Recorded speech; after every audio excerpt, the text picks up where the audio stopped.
115 người nghi mất tích ở Lào Cai được tìm thấy trên núi.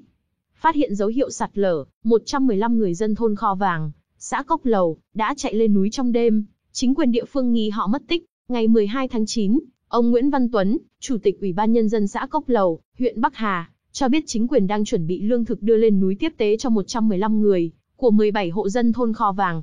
3 hôm trước, người dân thôn Kho Vàng phát hiện nguy cơ sạt lở nên kêu gọi nhau chạy lên ngọn núi cách đó, khoảng 1 km để tránh trú. Đến đêm, mưa như trút nước, đất đá bắt đầu đổ xuống vùi lấp 7 ngôi nhà của họ trong thôn. Trong các ngôi nhà bị sạt lở có 3 người mất tích và 2 người bị thương. Với 115 người còn lại, chính quyền địa phương không thể liên lạc do họ ở trên núi không có sóng điện thoại, nên bước đầu xác định thuộc diện mất tích do sạt lở. Sáng qua, Công an xã Cốc Lầu đi bộ 15 km từ trung tâm xã vào bản và phát hiện nhóm người sống sót trên núi, đang mệt mỏi vì thiếu lương thực. Đến trưa cùng ngày, chính quyền xã đã huy động lực lượng mang đồ ăn lên núi cho người dân.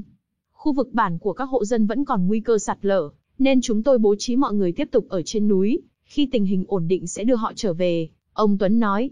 Cục Quản lý Đê điều và Phòng chống thiên tai cho biết, đến 17 giờ ngày 12 tháng 9, các tỉnh miền Bắc ghi nhận 226 người chết, 104 người mất tích do tác động của bão Yagi, chủ yếu từ sạt lở đất, lũ quét.